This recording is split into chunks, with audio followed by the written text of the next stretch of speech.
Today is Monday, November 8th, 2021. We are live at the Bridges in Rancho Santa Fe for the 4th annual Anthony Anderson Celebrity Golf Classic right outside of San Diego, California. Coming up next on Roland Martin Unfiltered on the Black Star Network, we will hear from Anthony Anderson about this golf tournament, what it means for his foundation, and also this being the final season of Blackish on ABC. A Sirius XM radio host, Joe Madison, he is on a hunger strike. Dick Gregory, his mentor.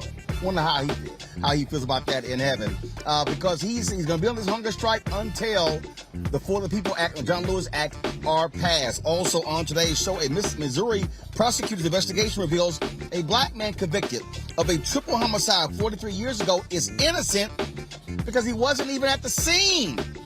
He is still behind bars. Also on today's show, day 2 of the trial of the 3 white men on trial for killing Ahmaud Arbery. We'll give the latest in that case as well. Also, we'll talk with the managing director for K-12 education policy for the Center for American Progress on how the right are weaponizing education against Democrats. And again, lots of interviews from folks here. Some great stuff we shot earlier as well, folks. It is always fun when we're here at the Anthony Anderson Celebrity Golf Classic, and we're here exclusively, only Roland Martin Unfiltered on the Black Star Network. It's time to bring the funk. Let's go. He's got it. Whatever the biz, he's on it. Whatever it is, he's got the scoop, the fact, the find. And when it breaks, he's right on time and it's rolling. Best believe he's knowing. Putting it down from sports to news to politics. With entertainment just for kicks, he's rolling. It's on go, roll, y'all.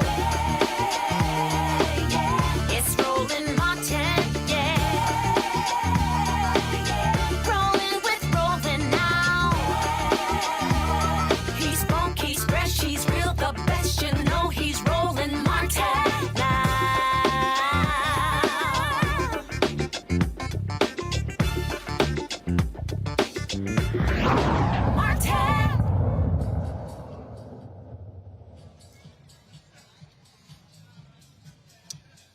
Folks, we're live at the Bridges in Rancho Santa Fe, California, just outside of San Diego. This is the 4th annual Anthony Anderson Celebrity Golf Classic. It literally just ended about 20 minutes ago. Now it's time for the award ceremony, for the after party as well. It's always a great time being here for Anthony Anderson and his golf tournament. So we're the only folks broadcasting live from him. So we certainly appreciate him allowing us to do this, and glad to be here. In a moment, we'll talk with Anthony about this tournament, who it benefits, but also the final season of Blackish. And so, folks, we've got some also great stuff that we shot for you, some amazing video of us always kidding around, joking around. So can't wait to show you that. But first up, voting rights is always a fundamental issue for African Americans. Democracy is at stake. Freedom is at stake. And Joe Madison, longtime radio talk show host in the Broadcasting Radio Hall of Fame, he has launched a hunger strike. Said he is going to be on that hunger strike until Congress passes the For the People Act and the John Lewis Act. He joins us live right now. Joe, glad to have you on the show. So, why'd you decide to do this? When did you decide to do it, and why now? Well, I decided, I'll be honest with you, I decided when Biden was at his town hall meeting and a young lady asked him about using the filibuster to at least get the John Lewis bill passed or to get the Freedom to Vote Act passed. And he said, well, he waffled and he had to, I got to get this infrastructure bill through. And then I started thinking about the first Reconstruction, the compromise, and I don't want to get too deep into the history, but you know it, Roland, 1877, the compromise, and once they compromised and Rutherford became president by one vote in Congress, the first thing they went after was the vote, was the franchise. It was the upstart of the Ku Klux Klan, terrorism. And for 60, 70, 80 plus years, the impact was devastating. So here we are, 21st century, and I'm going, whoa, wait a minute. None of this gets started. Biden wouldn't be in office if it wasn't for the black vote. This does not make sense. Why are we on the back burner? And I realized one of the problems was that there's no tension. Martin Luther King Jr. Roland used to talk about creative tension. You remember when the story when he, after the '64 Civil Rights Bill, he said we got to have a voting rights bill. '65, he said, well, make me do it. And that's exactly what I'm doing. Look, they have three options, and everybody keeps trying to suggest in the Senate, well, these options won't work. The first option would be to blow a hole in the filibuster. I mean, the filibuster has been used to suppress our vote and our civil rights from the very beginning. And it's not a law, it's a rule in the Senate. You blew a hole in it for the Supreme Court Justice, you blow a hole in it when it comes to the budget of the United States, or damn it, blow a hole in it for our right to vote. The second thing, the Congressional Black Caucus, Roland, even said asked Schumer to do what? Reconvene and come back with a vote again. And then there is the Freedom to Vote Act, which, by the way, could help do what the John Lewis bill would do. Now you've got three options, and then all of a sudden we're hearing, well, you can't do that.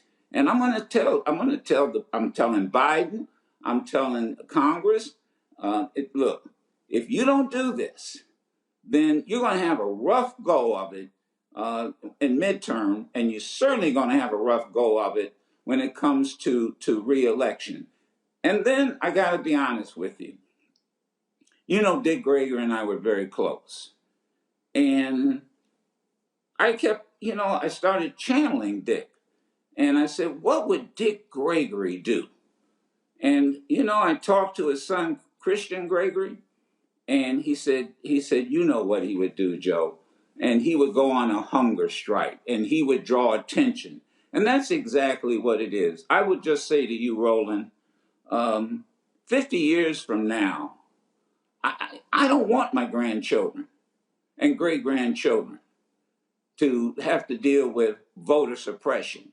There are, 400 pending bills in 49 states to suppress our vote. 400 bills waiting right now in 49 states. So what we would end up with, it would be what we would call the end of the second Reconstruction. And so, people say, well, what's going to happen to you, your health? It's not about what's going to happen to me. It's what's going to happen to our grandchildren and great-grandchildren.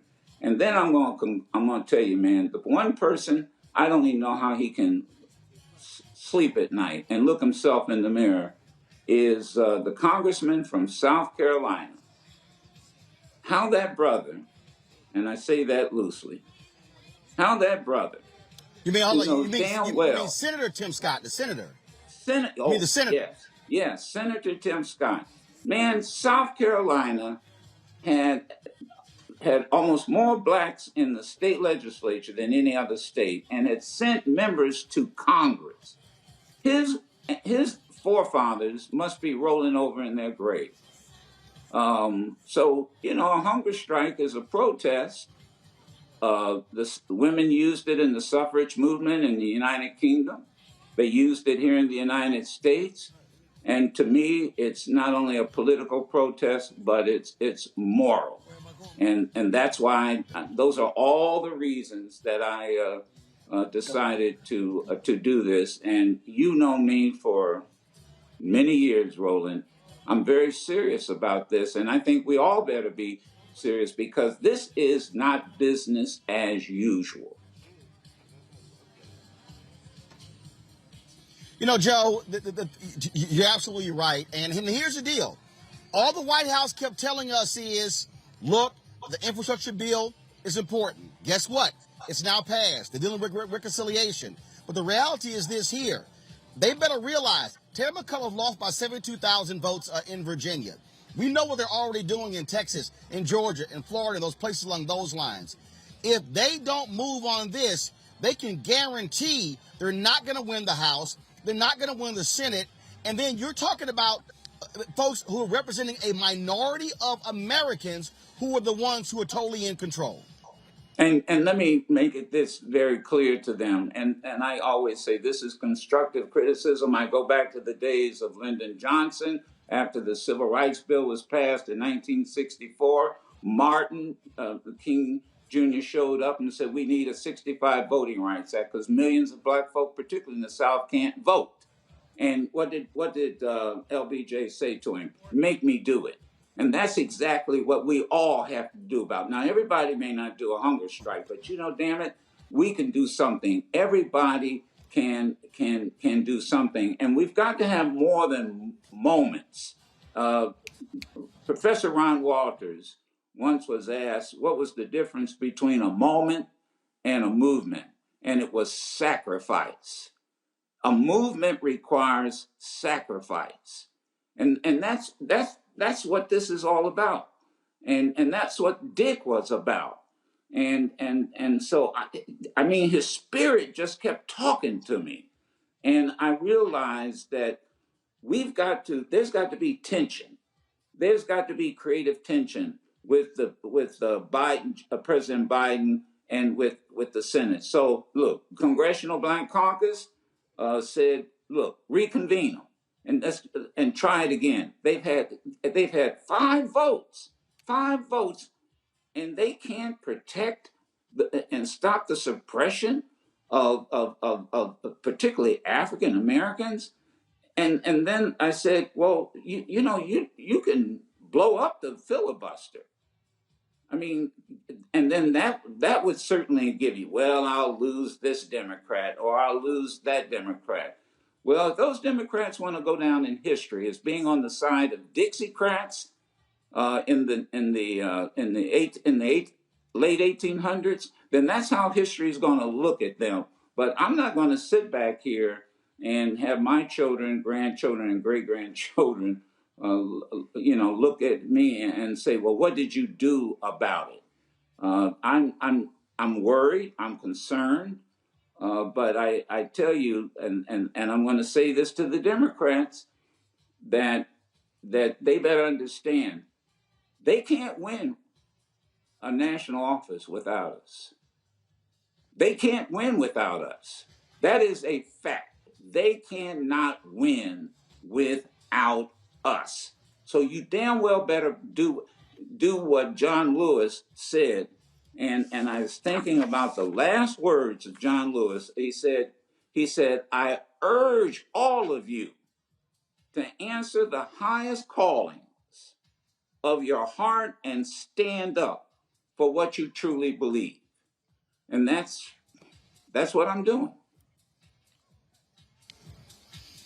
Joe Madison, Sirius XM radio host, Morning Drive. Man, I certainly appreciate it. Thank you so very much. And good luck with the hunger strike. And we're going to keep the pressure going on our end as well.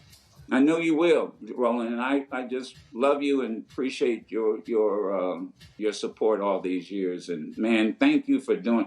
And, they ought to show up on your show and talk and explain themselves.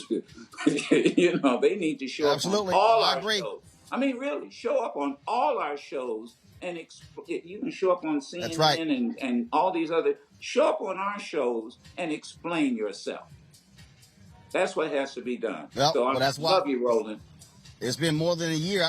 I've been trying to get Speaker Nancy Pelosi on, absolutely. And so we're going to hit the White House every single day, getting them to understand they got to answer to this, and we're not going to be silent until they do. Get rid of that filibuster. All right, sir. Go ahead and take the vote. Take the vote. Yes, sir.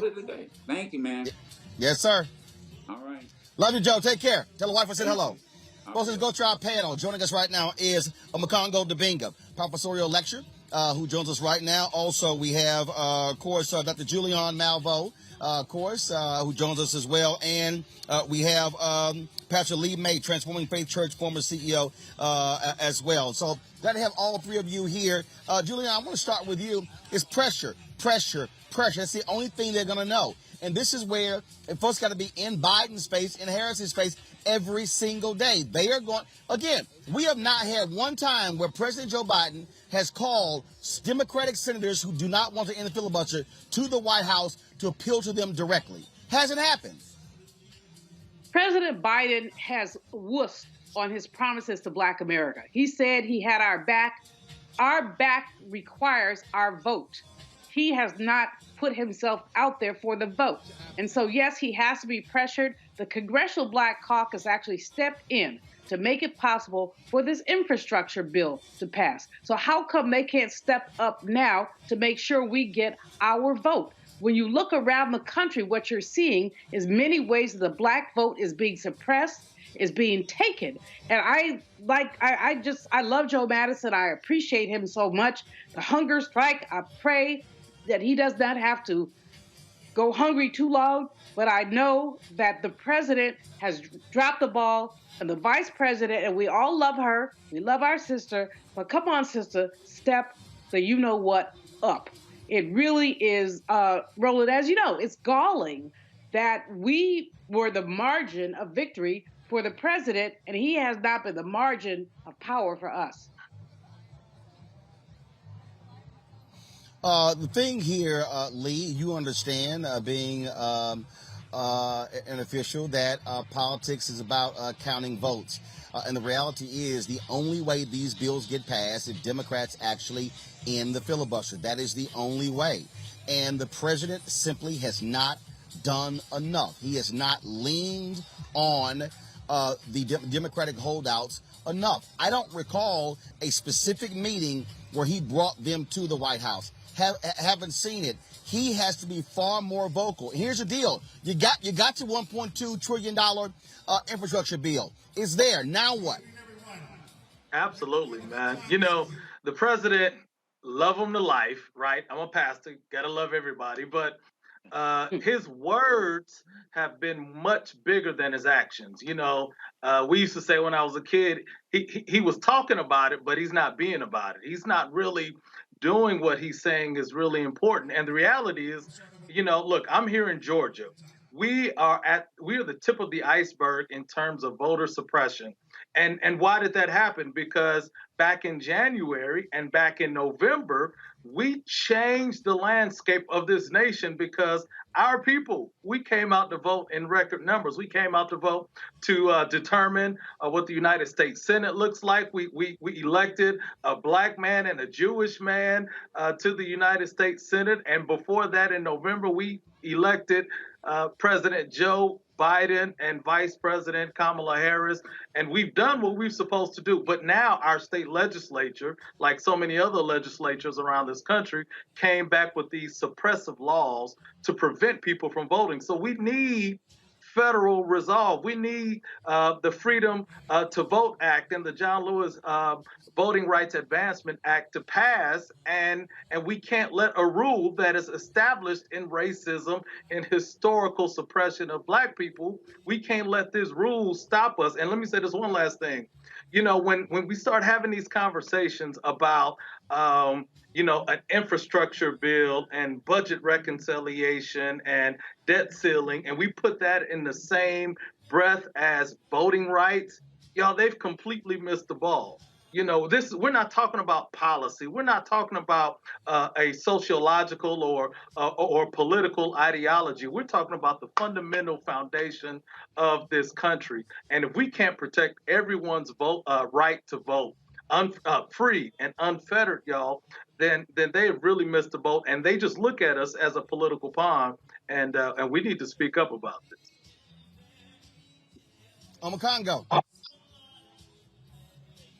Bro, first of all, I gotta say that I commend Dr. Joe Madison for what he's doing, and when he's talking about this moment versus movement being sacrificed, look, we can all give the respect for what he's doing, but we have to join him. Like he said, everybody can do something, and we're all not gonna do a hunger fast, but he is committing to a daily action.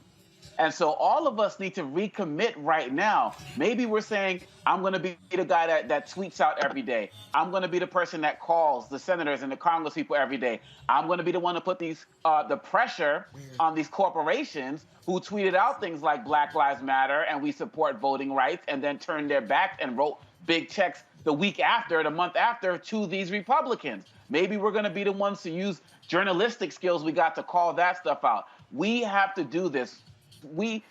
Roland, people don't understand history like you and Dr. Madison and Dr. Malveaux and Pastor Tom here. They don't understand, right? They don't understand that this is happening again. And so too many of us are walking around like, oh, everything is going to be okay because we think the rights that we have are going to be permanent. But if we don't fight for it, we're going to lose it. And so President Biden, Vice President Harris, you got to know that we are going to be coming harder than we've already been coming, because you haven't been listening. And so now we're going to take it to the next level. Dr. Madison's leading us. And that other point about coming on these shows, your show, his show, to speak, this is key, man. The messaging is terrible. With Trump and everybody, Hannity and Trump, they're like this.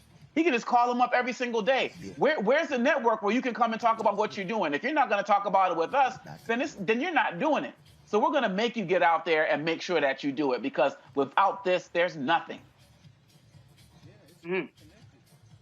Absolutely. All right, folks, hold tight 1 second. I got to go to a break. We come back. We're also going to talk about the $1.2 trillion infrastructure bill. A lot of stuff that's in it. Folks don't know what's in it. We're going to discuss that. And also we're going to talk about what do Democrats need to do to actually get that messaging down to the public, especially with President Joe Biden's approval numbers going much lower. Plus, we'll be talking to Anthony Anderson here at the 4th Annual Anthony Anderson Celebrity Golf Classic here in San Diego. You're watching Roland Martin Unfiltered on the Black Star Network. Back in a moment.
Betty is saving big holiday shopping at Amazon. So now, she's free to become Bear Hug Betty.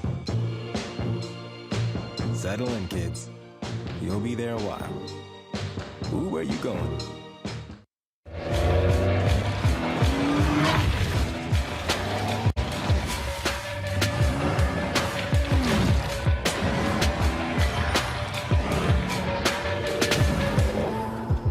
Time to be smart.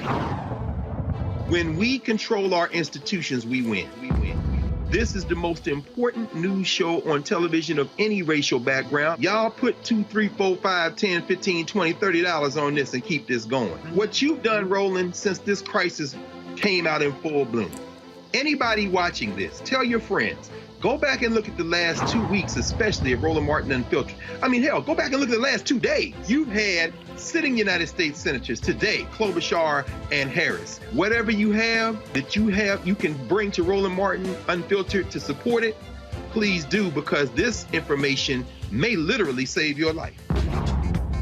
Watch Roland Martin Unfiltered daily at 6 p.m. Eastern on YouTube, Facebook, or Periscope, or go to RolandMartinUnfiltered.com. Support the Roland Martin Unfiltered Daily Digital Show by going to RolandMartinUnfiltered.com. Our goal is to get 20,000 of our fans contributing $50 each for the whole year. You can make this possible. RolandMartinUnfiltered.com.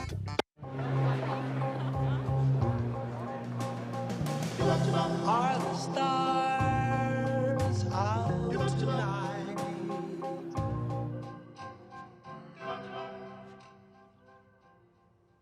Alexa, play our favorite song again. Okay.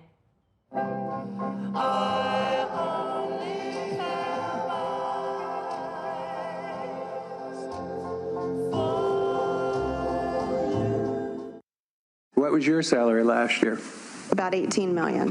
It pays to be a member of Joe Manchin's family. Follow the money. Joe Manchin has represented West Virginia for 40 years. Delegate, state senator, secretary of state, governor, U.S. senator. 40 years, and West Virginia is still the second poorest state in the country. Economy. West Virginia ranks 48 out of 50 states. Thank you, Joe Manchin. Healthcare. 47 out of 50 states. Thank you, Joe Manchin. Education, 45 out of 50 states. Thank you, Joe Manchin. Infrastructure, wait for it, 50 out of 50 states. Manchin has an estimated net worth of $8 million, Follow the money. while the average annual income of West Virginia is just $26,000. Manchin receives a taxpayer-paid salary as a U.S. Senator of $184,500. So he didn't get his $8 million there. Nice, yeah, Joe. So where does all the money come from? Manchin receives $491,000 annually from his son's coal brokerage company, EnerSystems. His wife, Gail Manchin, received $613,000 from EnerSystems. That's $1.1 million to Manchin and his wife from his family's energy company.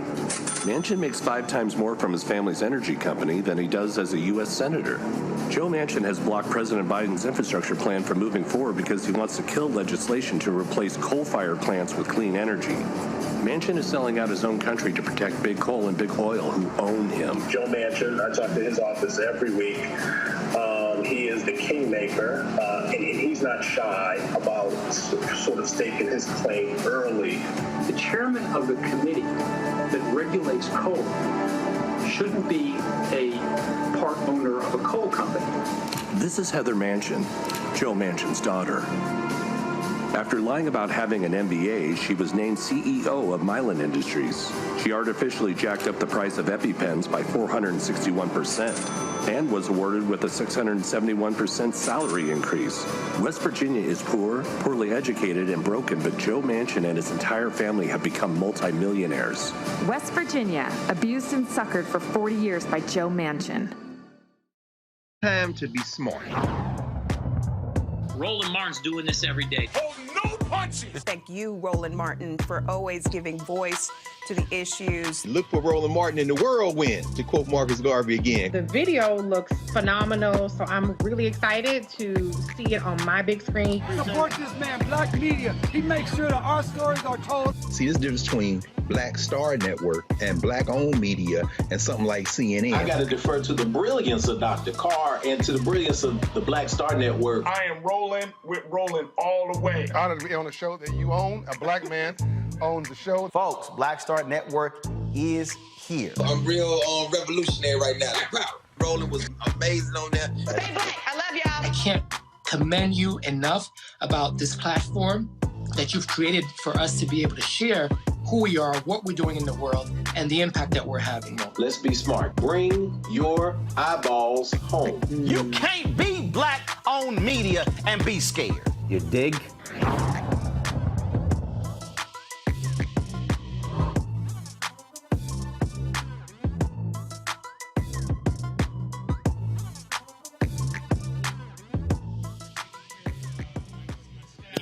Hey folks, welcome back to San Diego. We are here at the 4th annual Anthony Anderson Celebrity Golf Classic at the Bridges. Anthony is speaking right now. We should be able to get a shot of the stage if we can. You can actually hear him in the back, and so he's there addressing the folks upstairs. And let's see if we can go to the stage. So let's get started here. I'd like to shout out somebody last night. I gave him thanks for being a sponsor. He wasn't here last night, but he's here. Otto, are you here? Ladies, give Otto Malley a round of applause for being one of my sponsors here tonight. We just met not too long ago, and everything that I've ever been a part of, he's come on board and treated me like more than a friend. He's treated me like family. So Otto, thank you very much for your contribution to my foundation, but thank you for being a friend in my life and your contribution to my life, Otto. So thank you from the bottom of my heart, brother. I love you. Yes, I said Otto. And if you guys have been into LA and saw the Rams play in SoFi Stadium, that's all because of Otto Malley and his friend and his partner, Stan Kroenke. So give it up for them. Oh, Otto, and hey, Otto, that yacht, your yacht that you gave last night in the auction, sold for top dollar, baby. Thank you. And we told them that you said that they could use all 4 bedrooms on the yacht. That's how we sold it. Oh, and we sold it because we also told them that you were given a case of your personal wine, Screaming Eagle. So they didn't give a damn about the yacht. They just wanted the 4 bedrooms and the wine. So Otto, thank you for that. Are we going straight into the winners of the tournament, or are we going to best dress, worst dress? What are we going to do? Okay, this is what we're going to do. We're going to flip this. We're going to give you the list of the winners of our tournament later. But we are going to start with the best dress. Best dressed golfers today for a woman, Debbie Dunning. Debbie Dunning, please come to the stage. Best dressed woman. Best dressed man, my man, Troy Muyong. Come on up to the stage, Troy. Come on up here, Trouble T. Roy, you and Debbie Dunning, and get your gifts for best dress. I don't know how they put me on the worst dress list when I have Gucci flip-flops that match my golf outfit. All right, come to the stage, guys. Come up to the stairs right here. I guess we have something. It's a little slippery. Whoever's going to walk up here, please be careful walking on the dance floor. It's slippery. Debbie, congratulations. Thank you. There you go. All right. Oh, come on, let's take this picture.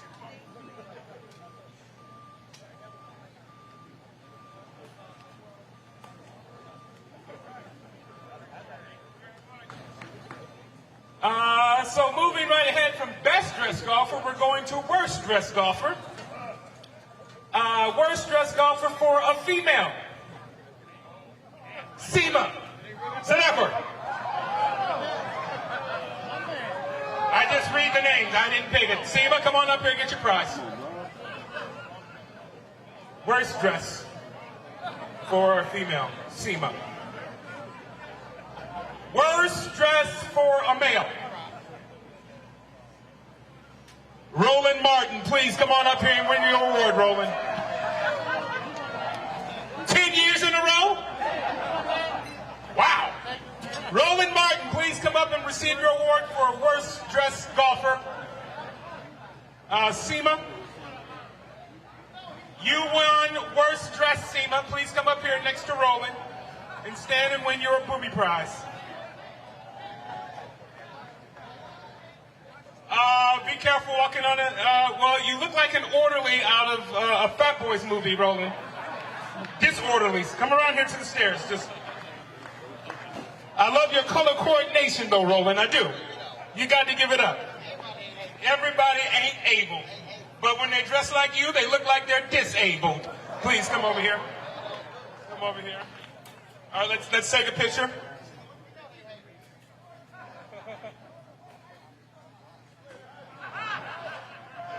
The ice cream man is coming!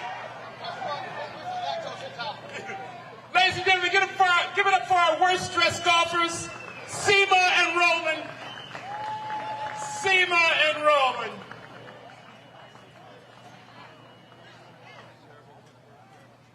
Moving from worst dressed golfer to the worst scoring team of the tournament. That team is the team of Jim Wilkes, George Lopez, Steve Monroe, Jerome Phillips, and Willie Jerome. Only 2 of these 5 names I called are actually here today. Willie Jerome and Willie Phillips, are you even in the building right now? Yes. The best dressed male was Troy Muyong. He came up. Piano, stop drinking. All right. All right, well, that's it.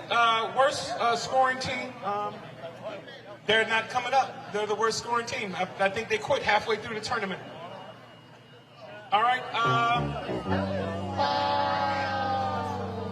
You should have played that when I said Roland Martin. Yeah. Somebody's. No, I'm not going to say that out loud. With the third place, I have my glasses on. With a team score of 53. 53, our third place team for the 4th annual Anderson Family Foundation goes to. I do need help. I see one.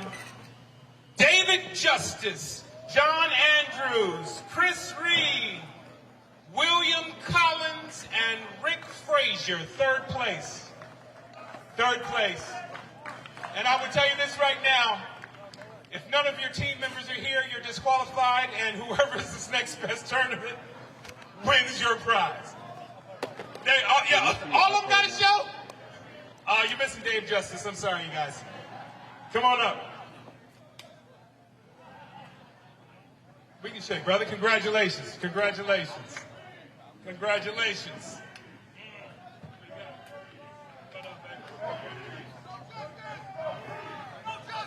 You gave him the card. No justice! No justice! No justice! No justice, no prize!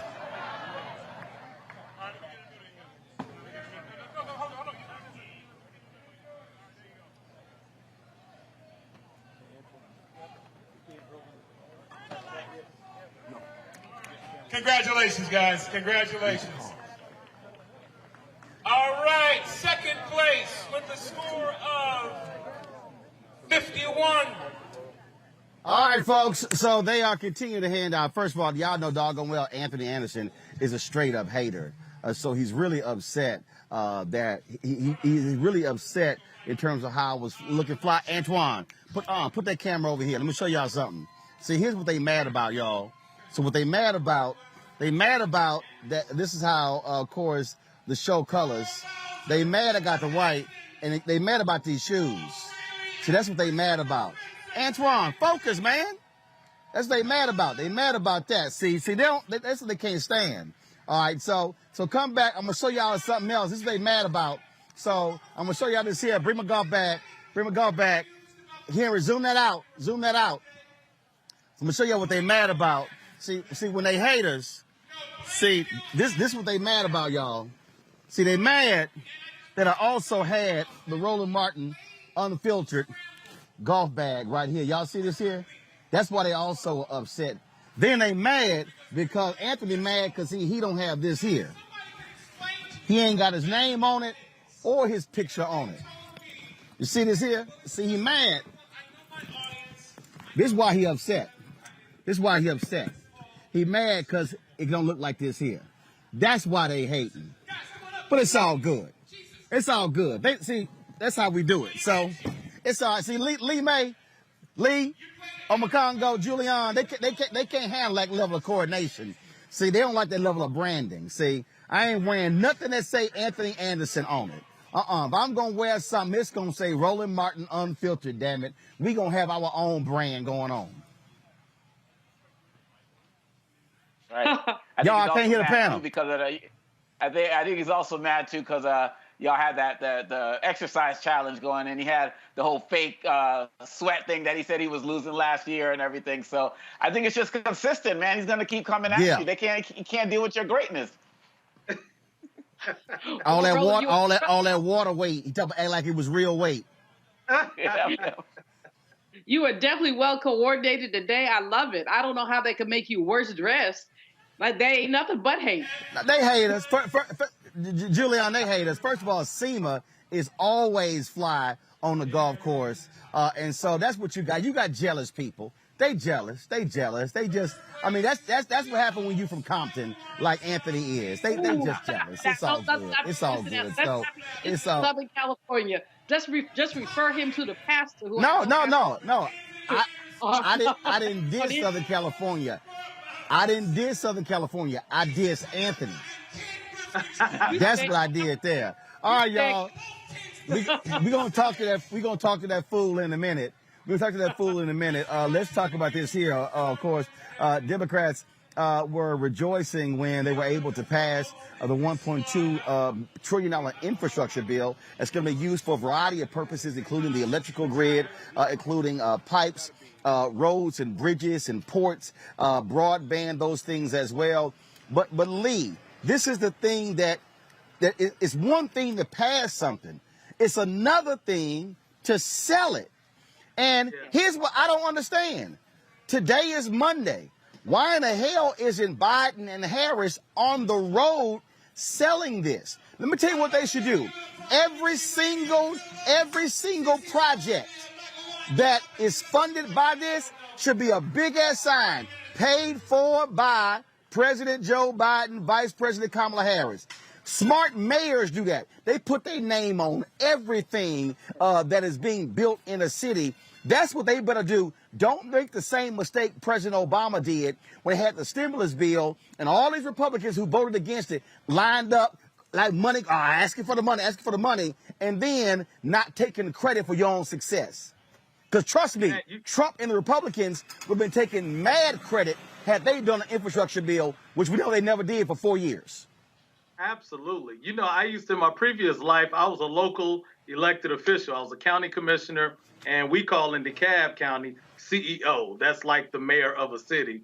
And we handled local projects. Man, I will go around the country with signs talking about, this is your pothole today. Tomorrow it will be filled because of this infrastructure bill. Everybody understands potholes. Everybody understands roads that need to be repaved. They understand the need to get off the street to be able to get on public transit. And everybody understands bridges that you go over that are dilapidated. Man, our nation, unfortunately, for literally 2 generations has underfunded our infrastructure needs, and they just did something big, and ain't nobody talking about it. They letting these Republicans talk about critical race theory and all of this stuff that don't have anything to do with everybody's day-to-day life, and they should be on the road telling their story about what this is going to do. And every time there's a bridge fix, every time there's a pothole filled, they should have a representative out there, you know, telling people this is because of this legislation. Elections have consequences, and when you elect the right people with the right policies, these are things that should happen. But I'm saying that to say this is a good bill and all of that, but I hate to go back to the voting legislation.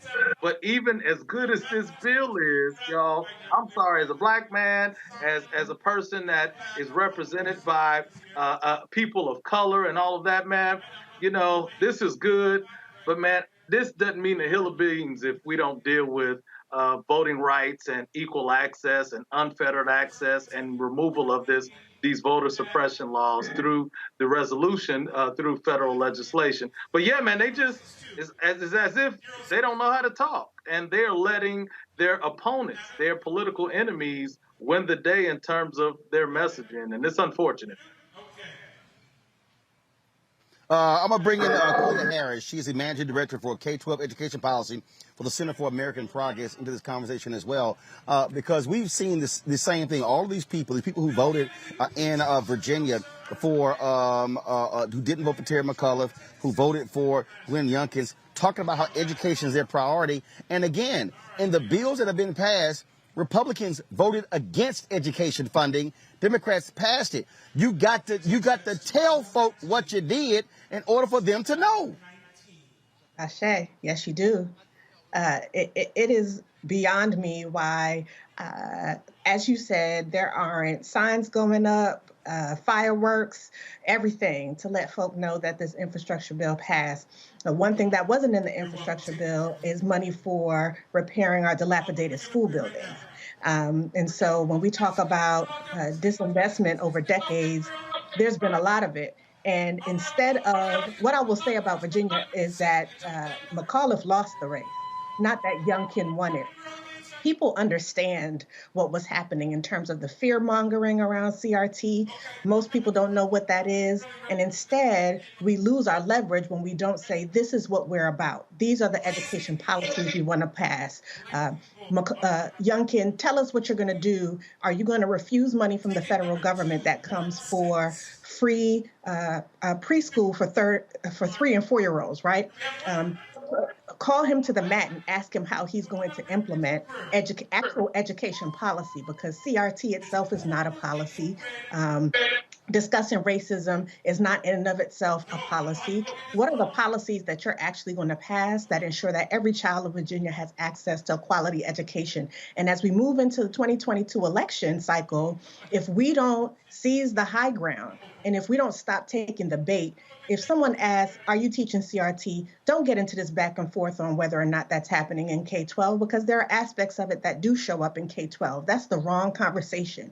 We need to be talking about what we will do for children, what our opponents will not do, like make sure that their school buildings aren't making them sick, don't have lead pipes, aren't falling down around them, have proper heating and cooling, have access to broadband. And those are the things that we have not been seizing the education discussion on. And, you know, it's on the minds of all people. It's on the mind of parents, certainly, of our students, of our educators who have really been having a tough year trying to come back and navigate this COVID space. So I don't understand why we aren't being more aggressive and more proactive, but we ought to, and we need to really quickly. You know, the thing here, Omakongo, when we start breaking these things down about whether we're talking about the yelling and screaming of Republicans about critical race theory, again, it's not about education. Smart politicians know how to sell it. You use the bully pulpit to actually do it. If you're the White House, this is what you do. You decide to have education town halls. That's what you do. You have infrastructure town halls. You hit cities. You go to the red states where they broke as hell and say, this is what you do. You pinpoint every single district where the Republicans who voted against the bill and then say, I bet you they're going to be asking for money. See, you got to be as ruthless in calling them out as you are in, well, the people have figured out. That was Obama's problem. His whole deal was, well, people have figured out. No, they're not. You have to tell them what you did.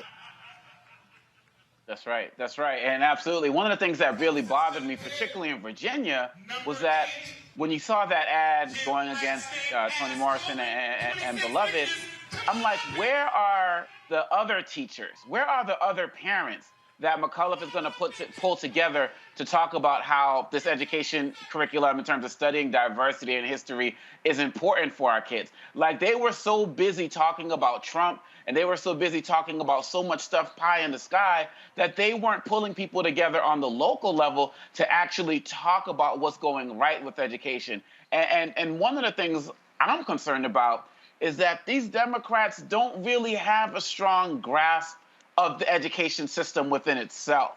Why can't they talk about the importance of studying the civil rights movement, studying slavery, studying the Trail of Tears? Like, it's like they don't have a strong enough grasp on it. You saw when Yamiche Alcindor asked President Biden about critical race theory, and he completely diverted to talking about his infrastructure plan. And so I think that these Democrats, they need to do a little bit of studying themselves, because if not, all they're going to find themselves doing is being responding to what Republicans are saying. And as they say, when you start using the language that the other party is using, that other party is winning. And so Democrats have to seize this platform. They have to get on, like I said in the last segment, they have to get on shows like yours. Some of these guys, Harris and Biden and some of these other guys who won, we haven't seen them since they were campaigning on our shows. And some of them didn't even come here then. And so if they want to really get this messaging right, they got to learn some history themselves. They got to formulate their own language, and they got to get out there and, like you said, shout it from the mountaintops. Julian, again, what we're talking about here is when you understand both parties. Republicans believe in bumper stickers, and they pound the message over and over and over again. You got to cut them off at the pass. And so it's also how you deploy your assets, who you're sending out there. That's what you do. You know, the White House offered a lot of people up talking about the Build Back Better plan, But now that it's passed, now selling it is a completely different messaging strategy than trying to get the bill passed. Roland, first of all, Obakongo is absolutely right to talk about the ways that critical race theory has been manipulated into a slogan. It's a bumper sticker. It's not a treatise. It's not a dissertation. And the White House has been horribly inept in beating its own drum. This is why Biden's numbers are in the toilet, because basically what he's been doing the work, but he's not been bragging about it. He's been walking on this little tightrope. He doesn't want to tick, white folk off, but he should worry about them. He should worry about his base. He told us he had our back. Having our back does not mean kicking Toni Morrison's book under the bus. That's what it does not mean. This whole critical race theory conversation, sister who you had on from Center for American Progress, is absolutely, let's talk about the dilapidated schools. Let's talk about schools who are older than us, than anybody on this panel, and I think I'm the elder. Schools that are so old that they're falling apart. What are we doing about that? Let's talk about water. I mean, one of the things, Roland, that really disturbs me, we passed the infrastructure bill. The money is going to go to the states. Now, who is it going to go to in the states? The Washington Post had a piece today talking about water in Jackson, Mississippi. Well, the legislature in Jackson is Republican, and they're already saying they don't want to give that in Jackson in Mississippi. They're already saying they don't want to give any money to Jackson. So if Black folks don't see their front yards, which now reek of feces, if they don't see that cleaned up, in 2022, they're going to say, guess what, Biden? Guess what, Democrats? Get your hat. This is the problem. The Democrats don't tell their own story. The pastor is right. When certain Republicans, mayors do stuff, their name is all over the place. They will have a ribbon cutting for a sewer. And what the White House has done, or the house that enslaved people built, I don't like to call it the White House, but what it has done is hidden behind its victories, and that's going to be the downfall for the Democrats. Khalil, I want to go back to this whole issue of critical race theory. This is the thing that I need people to understand. This is not about critical race theory. Again, Christopher Rufo and all these people, they said exactly what they wanted to do. Their goal was very simple.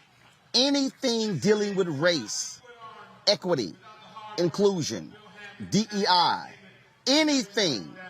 They have been wanting to get rid of slavery and other issues out of textbooks for a very long time. This is not about critical race theory. Critical race theory is the umbrella banner by which they're putting everything under.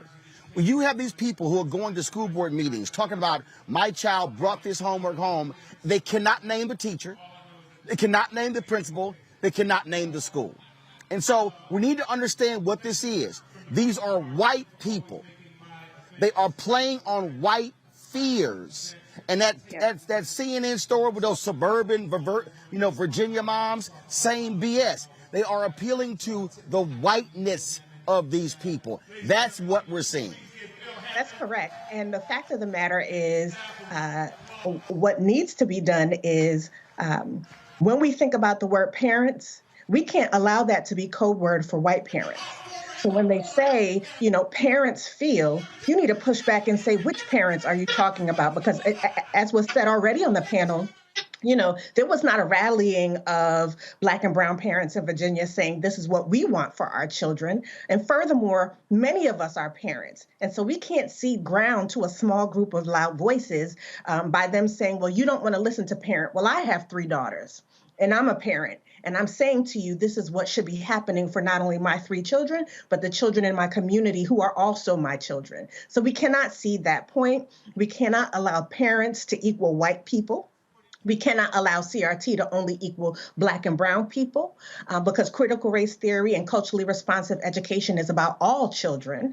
And frankly, when you go into Appalachia with classrooms full of blonde hair, blue-eyed white children, and they don't have access to clean water and they don't have access to quality school buildings, absolutely The Dems need to be on the trail saying, do you want your school building to be brought into the 21st century? Do you deserve access for your children here in tribal country, here in Appalachia, here in other suburban communities, so that your children can be world-class citizens? And unfortunately, those are not the things that we're saying. But most of all, we cannot see that the term parent means white people, because we are parents collectively. And as a community, we know it takes village work. So when we're talking about policies, we need to ask people to be specific on what they're talking about. And we also need to say what we are going to do, not just what we're against. Frankly, again, McAuliffe lost that race. I will not see that Youngkin won the race. He won the election, but McAuliffe made some missteps that really isolated parents and said to parents, your voice is not valuable in this space. And that can't be the case either, right? You can't just say, you don't really know what you're talking about. And frankly, what we've seen around the country is that people know their neighbors. They know who they go to the grocery store with. They know who they sit in their church pews, mosques, synagogues. And they did not overwhelmingly, despite the money poured into school board elections, vote for people who are anti-CRT, vote for those loud voices willing to be disrespectful to teachers, disrespectful to school leaders, and to existing school board members. They did not vote them in on a wave because people know their neighbors. And so I agree, we need to push in more locally. But there does need to be a national campaign to sell what exactly are the Democrats about? What does education policy mean for you and your child? And what are we going to do to make sure that happens? And we need to weave and sew the needle around what that explicitly means for people of color. And if you're in Appalachia, you talk to those families. If you're in tribal country, you talk to Native Americans. If you're in Brooklyn, New York, or Baltimore, Maryland, you talk to Black families. If you're in El Paso, Texas, you talk to Latino families. You don't just make blanket statements and not explain to people how your policies are going to improve their lives immediately. And that must happen. Schools don't exist in isolation. Schools exist in an ecosystem. So when you have this infrastructure money coming in, you talk about transportation, you talk about affordable housing, you talk about access to new jobs and how that's going to make sure that their quality of life is one that they can believe in and that they can practice self-determination. If that doesn't happen, we can expect not only a 2022 wave, but we should be iffy about 2024. Yes. All right, Ms. Harris, we appreciate it. Thanks a lot. My pleasure.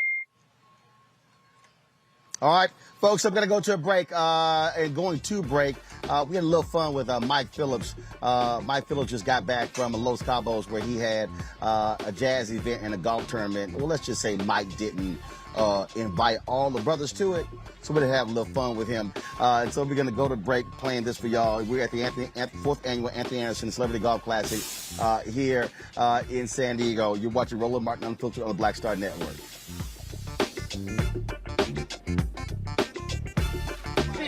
All I'm saying is, fuck Mike Phillips, fuck Keenan Jacob Lee. Oh, shit! Whoa! Because he ain't invited us. That's all I'm saying. You got to invite. Right. I can still listen. Ain't that yo. So, I'm just saying. So CC, just give me a chip. Like, yo, how can we invite Yeah. How can we invite me? Right. Hey, Flex, did you get invited to the Mike Phillips Los Cabos golf tournament? We had a little conversation. So you got an invite. So you didn't get an invite either. And I know him longer than everybody here. Now hold up. But when he tries to sell tickets to a show, can you tweet this? Can you post it? Can you send it out? Ain't that some bullshit, dog? Because that's worth money. Right. That's worth money. And hold up, do we charge him to put our followers? Not at all, because of our kind hearts. Our kind hearts. But that bitch ass didn't invite us. We got no invite, no text, no email, no pigeon. Oh, so you in the same conversation, huh? Yes. Okay, all right. Got it. We good for next year. We're good for next year. Oh, yeah, we good for next year. Right. We broke it all down. I ain't posting shit for the next 364 days. Nothing.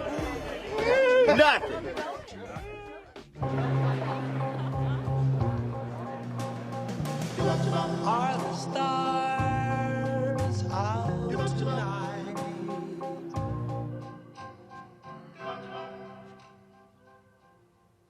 Alexa, play our favorite song again. Okay. I only have eyes for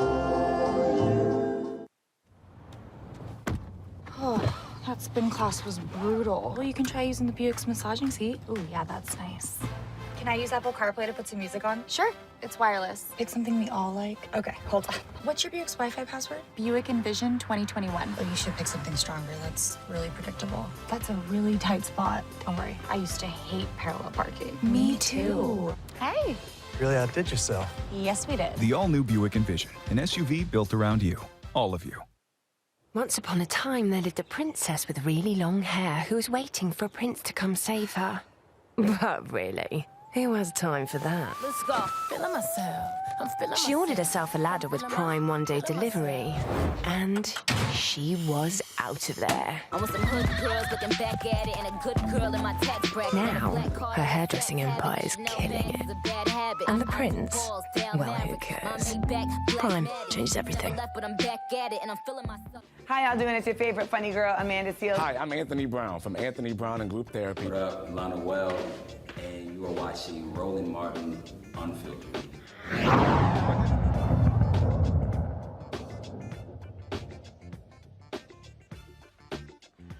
Hey, folks, welcome back to the 4th annual Anthony Anderson Celebrity Golf Classic. Glad to be here. It is just ending. Folks are moving on out, and so there have been lots of folks who have been here. A number of top athletes, other celebrities, Seth the Entertainer, Dr. J, Marcus Allen, Willie Gault, Vince Coleman, Otis Anderson, Jerome Bettis, Sterling Sharp. I mean, the list goes on and on and on. And one of the folks here who is a true lover of golf and is all about getting black folks into the game is my next guest, Wendell Haskins. Wendell has worked in the game for quite so long, has the original Tee Golf Classic every single year. We have not had it because of COVID. The last couple of years, I played in it any number of times. He has some of the top up-and-coming young black golfers who have been in this. What's up, man? What's up, bro? I'm all good. Good to see you, brother. Always good to be in your company. Glad to have you here. This is, look, there's a bunch of brothers who have these type of golf tournaments. That's right. And it's sort of like our own mini circuit. It is. Where we see each other at all of these golf tournaments. And a lot of people, it's amazing people say, man, y'all trying to be bougie, brothers not playing golf. I keep telling people, it's not just entertainers or celebrities who play golf. It's brothers and sisters out there every single day who are playing at Cedar Crest in Dallas, who are playing at Gus Wortham in Houston, at Herman Park, who are playing at Teddy Rose golf course, Rogers Park in Nashville. Tampa. All over the We go on and on in every city where you have brothers and sisters playing golf for a long time. I mean, it goes back as far as you can think of how black folks have been playing this game, and it's good to see events like this and how we've grown and gone to every facet of the game. And these things, like you said, you're right. They're like reunions for us to see each other and fellowship and catch up with one another, talk business, exchange information with folks. And that's what black golf used to be back in the day. Places where you would get together and exchange information. They would have things where banquets and entertain one another and performances, and that's really where a lot of things happen for folks in years past. We have been, of course, busting these folks in the advertising business when it comes to supporting black-owned media, and you have been waging war against the golf industry about inclusion of black folks too. That's right. As executives, I've been a strong advocate for people of color at the executive level in professional golf. I spent some time working at the PGA of America and was quite vocal about what that experience was like. And the entire industry needs to see more people of color incorporated into the boardrooms and at the executive level. And with that, I mean, we're talking about billions of dollars. We're talking about, and they love us spending, not necessarily want to spend on us. And it's about also funding those up and coming brothers and sisters who are out here trying to get golf scholarships, who are trying to also go pro. That's right. To go pro, HBCU golf is hugely important. As you know, we've seen a kind of a new interest, a newfound interest in supporting HBCU golf. See people like Phil Mickelson giving Jackson State $500,000, and obviously the program at Howard with Steph Curry being involved with the HBCU program there. I mean, it's really important that the industry comes together to support people who have the potential to play at the highest level. No, absolutely. Also, real quick, tell folks about the golf show you put together. Yes, so I have my golf show, The Club Life, which is on CBS Sports Network, and talk about advertising. We've talked about that as well because this is obviously a black-owned business, so to speak, on a major network. Yep. And once again, it's time for the industry to be able to step up and put some sponsorship and advertising dollars behind this and make the spin with Club Life on CBS Sports Network. So I'm, working on that very diligently every day. It's always an experience, yep. Going after sponsors and advertisers. And I always say, if the industry wants to see things like this be successful, here we are on a major network, brother, doing a show at a high level and bringing all of these folks on my show and potential tour players on the show. Yep. So it's time to support something like this. All right. Wendell, always good to see you, always, man. Keep handling your business. Oh, All right. If folks want to reach out to where they go? You can go to www.originalt.com. Okay. Yeah. Thanks a bunch. Yep. All right, folks. Got to go to the break. We come back. More Roland Martin Unfiltered. You know what, hold on, before I do this here, let me go ahead and set it up, y'all. Let me pull up my iPad. I just want y'all to see how gorgeous this course is. And so we're gonna go to break. I want y'all to see this drone shot here. As we go to break, again, we are here y'all go to the shot right now and take it. We are here in near San Diego, folks. The 4th annual Anthony Anderson Celebrity Golf Classic. We have been having a fabulous time. Y'all, this course is amazing. This course is absolutely amazing. And so we had a great time. This is, of course, is called the Bridges course. Like I say, it is fabulous. And I just wanted y'all to see that. As the sun was setting out here, we had to give y'all that amazing drone shot right there. Yes, Anthony Anderson, that's the work of yours truly, Mr. Clean. You're watching Roland Martin Unfiltered right here on the Black Star Network. Coming up next, Anthony. Wish he was an Alpha Anderson.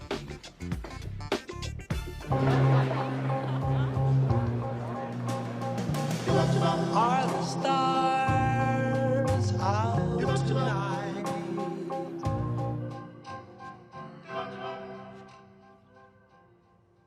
Alexa, play our favorite song again. Okay. I only have eyes for you.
Maureen is saving big holiday shopping at Amazon, so now she's free to become Maureen the Merrier.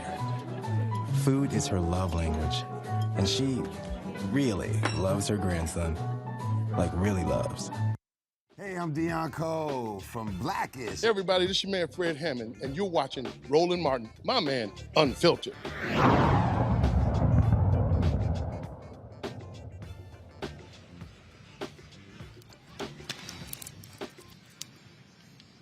Welcome back, folks. Roland Martin Unfiltered here, the Black Star Network. Look, it is an absolutely gorgeous course. It was a gorgeous, gorgeous day here in San Diego, and certainly glad to see you. And this was shot a little bit earlier as they were getting all the tables and everything ready for the awards program here at the 4th Annual Anthony Anderson Celebrity Golf Classic.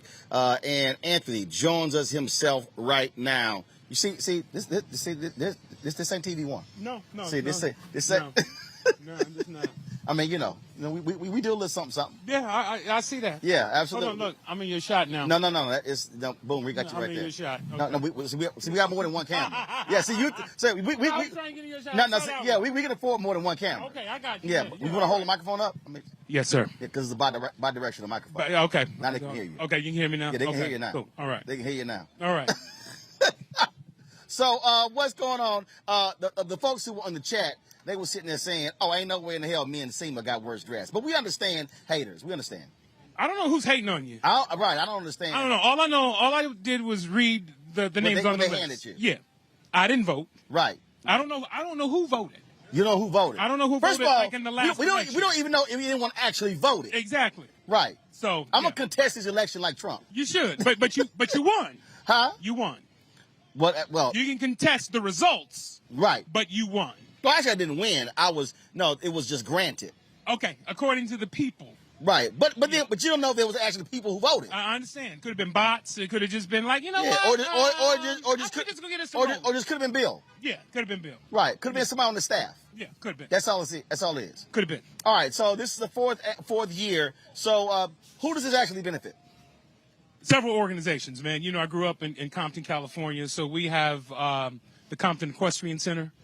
There's also an aviation school in Compton. Also little grassroots organizations where $5,000, $10,000, $15,000 means the world to them. So these little grassroots organizations in the community in which I come from, and then bigger places like the Children's Hospital of Los Angeles, the LA Mission, the Boys and Girls Club of America.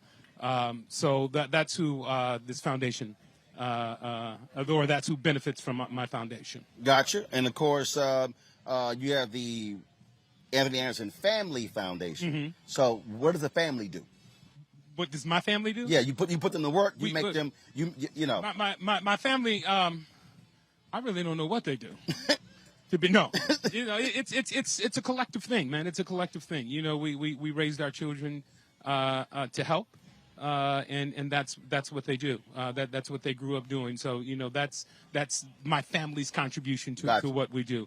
And in particular, we would go to armories and pack boxes for the soldiers overseas in Afghanistan and whatnot. Send gift packages to them. And things like that. And so that's what my children grew up doing. So that's their contribution. Gotcha. Always great to see a lot of familiar faces here. A lot of the brothers and sisters who fly into this event.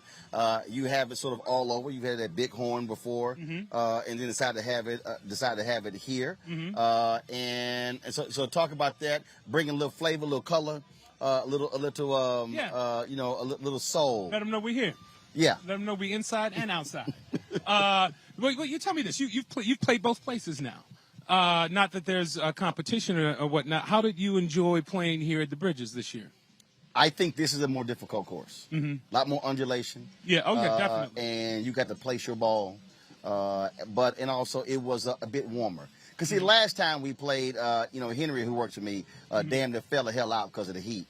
And then again, it was in May. It was in May. Yeah, we have it in May. Hot time to have it in But it didn't look, I'm from Houston, so I was like, it was close to like 105, and I was like, what 105? Right. It wasn't no big deal to me. Right. That's how I can handle the heat. No, I'd like to tip my hat to the staff here at the Bridges for, taking care of us. It was A1 across the board. I enjoyed it. Great course. This is my first time playing the course here. Oh, really? So every shot was a blind shot for me. But I love the course here. Phil Mickelson, who I've become friendly with over the years, is a member here and lives in the community, told me that I was going to love the course, and I did. And I did. So I'm looking forward to coming back here if they have us. Hopefully, you didn't mess it up with your worst dressed outfit. Don't be at the hope, but you didn't mess it up with your loud music, with your 4 speakers on your golf cart. Well, that's what I do. Yeah. That's what I do. Why do you look like a caddy from the Masters? I don't. Yes, you do. I just show. First of all, the show colors are my high school colors. Okay. My Magna School of Communications. Okay. And we have our shirts in red, gold, black, and white. And so I chose to come out here looking clean. You know, everybody Why not you there. shimmy in your shoulders while you talk to me? Because that's how you do it. See, when you got swagger, that's how you do it. When you got swagger, that's how you do it. Plus, you got to have the pants that pop.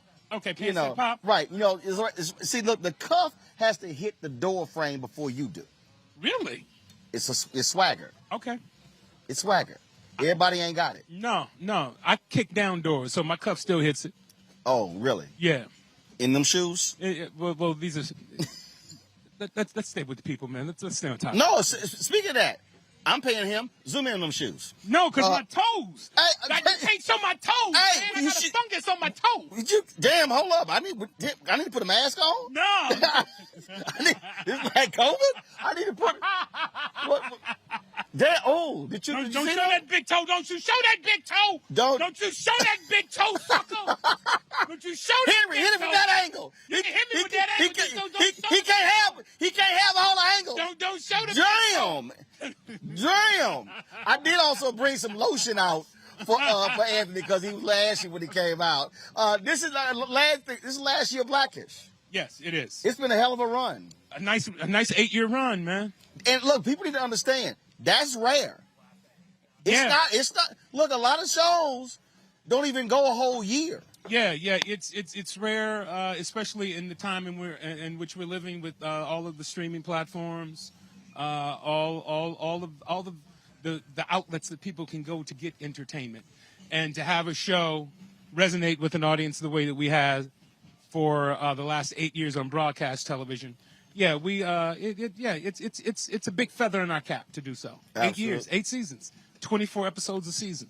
And y'all had about 18 spinoff shows. You were on Law and Order, so that you say, well, look, he's still doing shows. So because y'all had grownish, mixedish, whitish, Blackish, soulfulish. So, I mean, there's been a lot of issues. Maybe Spanish, maybe Jewish. Hey. There's a few out there that we haven't tapped into yet. Right, and you don't mind extra checks. Not at all. Yeah. Not at all.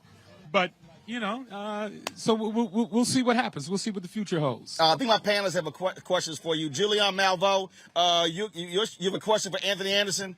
I'm going to give him this. Absolutely. I'm going to give him this. Well, you can just hear your question. Hold on. Watching them damn fungus feet. Them fungus feet. I can hear you now. What's the question? The question is... Hello? Hi. The question is, in the charities... Hi, I can hear you. Yes. In the charities that you're giving money to, which of them focus on education? And as I was saying, if you didn't hear, I love those shorts. Thank you very much. Which of these charities? The question was which of these charities that I give to focuses on education. The ones that I mentioned, they don't. Other than the education of self and the education of what you can do in their community. But there are other organizations that my foundation writes checks to that do focus on education.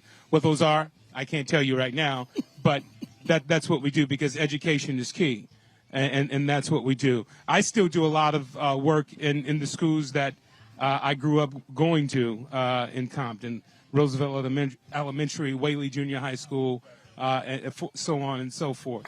And I go across the country speaking to children, speaking at schools, and making donations to these various schools and programs. So if they're not a part of the organizations that my foundation is donating to, that we raise money for today, I personally invest in the community and in the education of young black and brown minds. Anthony, I am Congo. Studies at Cal State, LA. Oh, Julian, you get one question, Julian. You're being greedy. Julian, you're being greedy. Okay. Julia, I ain't got two earpieces. You're being greedy. On Congo, it's one question each. On Congo, go. Thank you very much. I didn't know the people were on the screen. I would have looked at the screen. Okay. No. You look Okay, I'm a Congo. No, that's the playback. Look at the camera. Yes, sir. Well, first of all, thank you for everything that you've done in terms of the great role model that you've been for myself, my family. We enjoy everything that you all have produced with Blackish and all of the spinoffs. One of the questions that I would have is, you all seem that you are just in this other world, just of brotherhood and sisterhood when you're at these golf tournaments. What do you think it'll take to get more young kids from our communities interested in golf at earlier ages? You know, so many are caught up in, football, basketball, baseball, and so forth. But it seems like there's something that can be there for young folks if we could just turn them on to it. Well, first off, young black and brown kids aren't afforded the opportunity to play this sport because we don't have golf courses in the neighborhoods in which we come from. We don't have the exposure to that. Once we are exposed to that, or it can provide that the opportunity to these children, then I think things will change. But, I don't know where you're from, but where I'm from in Compton, there wasn't a golf course that I could go to. There wasn't a golf course that me and my friends could go to. As a matter of fact, if we saw somebody walking down the street with a golf club in our hood, we went the other way. So I don't know what it is that we can do other than have opportunities like I'm having here right now with my foundation and my golf tournament.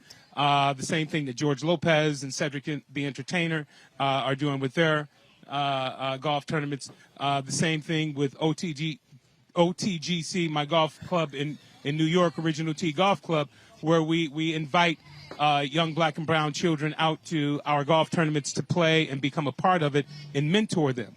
So it's up to us to give them these opportunities and to show them a different way of life and a different sport outside of football and basketball and baseball, because what a lot of people in our community don't understand are how many golf scholarships go unused for young black and brown children that can provide a free education for them. So it's up to us to open the doors to that and show them this, so they can see that if they want to be an athlete, there's more to it than football, basketball, and baseball. There are other sports out there that we can be a part of. And, golf is an expensive sport. It has to be underwritten by somebody, a company or someone like me. And so that's what we do. That's what the First Tee program was all about. And that's, why events like this are important for the community. Lee. Thank you. Yeah, man. So look, man, I appreciate your career. And I just got a quick question. Where's my invite, brother? I want to golf. No, I'm just kidding. I'm just kidding. Real quick, a lot of times we look at celebrities, people who are in the media, people with a lot of money, and we just look at them and think that they can do it all, right? Is there anything that, like I'm a pastor now. I used to be in politics. I'm a pastor. And we just have a ton of churches that are always looking to partner with people doing good things. Is there something that you would love to really lean into, some kind of community outreach, some kind of foundational kind of thing that you want to do that you need partnership with, man? We would love to come alongside and help you in any way that we can, bro. Oh, well, we all need partners. In what capacity? I don't know. I may be a better asset to you than you are to me, coming in to see what you need help with and how I can amplify what you're doing on a national scale, given the platform that I may have that could be different from you and yours. So we can brainstorm and figure out how it is that we can help each other. Teamwork makes the dream work. Yes, sir. So that's what I would have to say to that.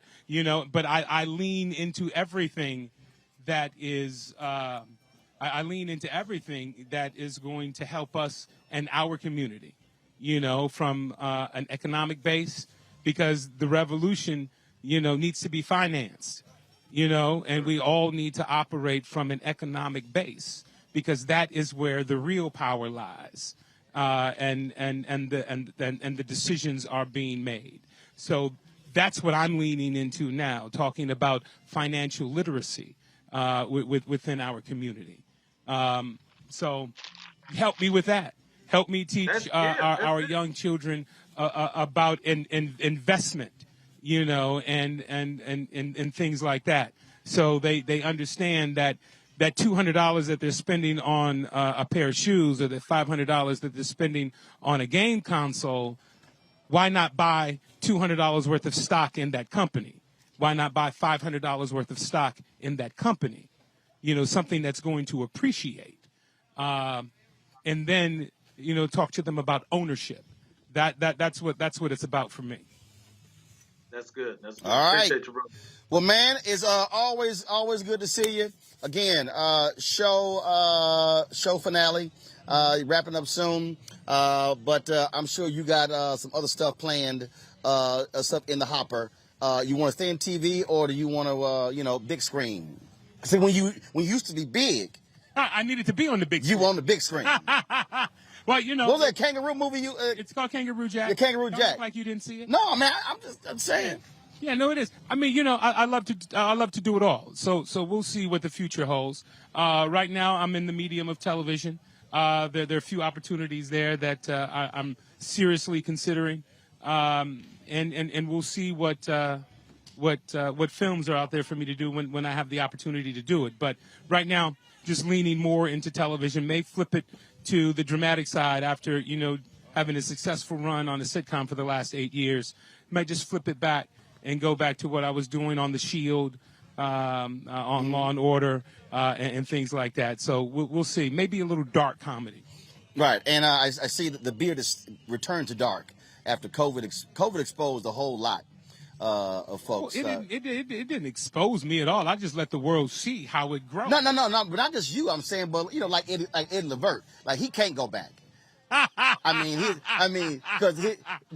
Because he's Santa Claus now. Yeah.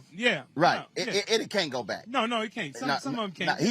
He truly the silver fox now. Yeah, he's the silver fox. You know, I just got to touch. I got touch-ups around the corners here. Around the corners. That's all it is. Right. That's all it is. Because you know the whole Zaddy thing is now in since you know Ron Isley and the Versus. Yeah. You know. Yeah. Because even Chris Spencer trying to actually, I don't know why. You too.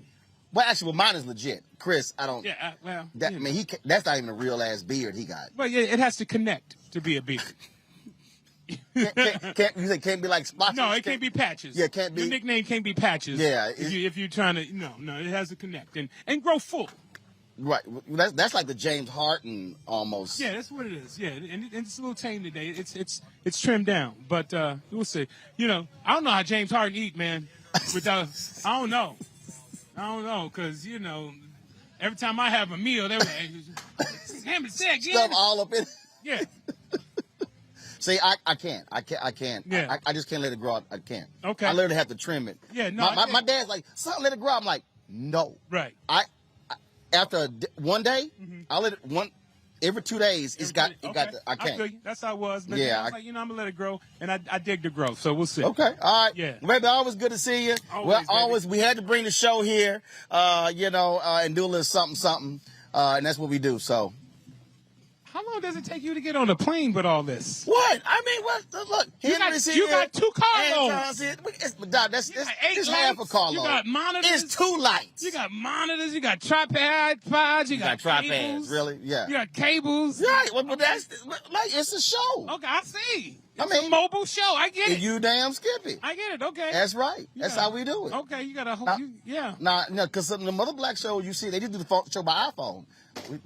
No. Might want to do that. No, we can't do that. This ain't TV One. Okay, see, I didn't say that. I didn't say that. I love TV One.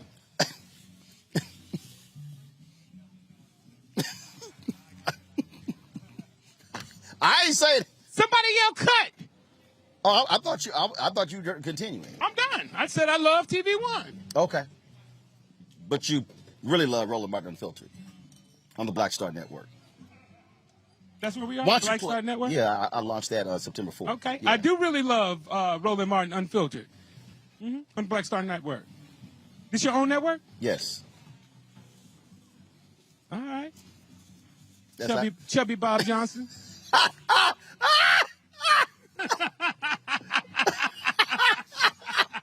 You ain't right. That's outside. Look. Hey, if you're going to do it, do it. That's how I saw it, baby. I ain't mad at If you're going to do it, do it. Do it, baby. Ain't nothing to it but to do it. That's it. All right, y'all. We going to a break. We come back. More from the Anthony Anderson Celebrity Golf Classic 4th Annual. We got some other video. Wait till we show y'all the video of Dr. J. We come back. We'll talk to Rob Patillo as well. We'll talk about the Ahmaud Arbery case. All of that next. Roland Martin Unfiltered on Black Star Network. Back in a moment.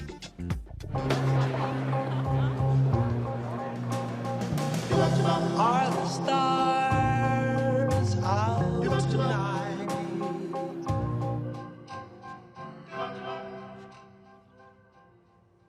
Alexa, play our favorite song again. Okay.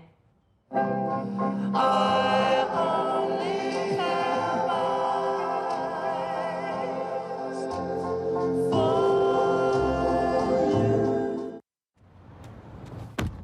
Oh, that spin class was brutal. Well, you can try using the Buick's massaging seat. Ooh, yeah, that's nice. Can I use Apple CarPlay to put some music on? Sure. It's wireless. Pick something we all like. Okay, hold on. What's your Buick's Wi-Fi password? Buick Envision 2021. Oh, you should pick something stronger. That's really predictable. That's a really tight spot. Don't worry. I used to hate parallel parking. Me too. Hey. Really outdid yourself. Yes, we did. The all-new Buick Envision, an SUV built around you. All of you. Once upon a time, there lived a princess with really long hair who was waiting for a prince to come save her. But really, who has time for that? Let's go. Feeling myself. I'm feeling She ordered herself a ladder with Prime one-day delivery, and she was out of there. I want some hood girls looking back at it and a good girl in my tax bracket. Now, her hairdressing empire is killing it. And the prince, well, who cares? Prime changed everything. Hey, I'm Donnie Simpson. What's up? I'm Lance Gross, and you're watching Roland Martin Unfiltered.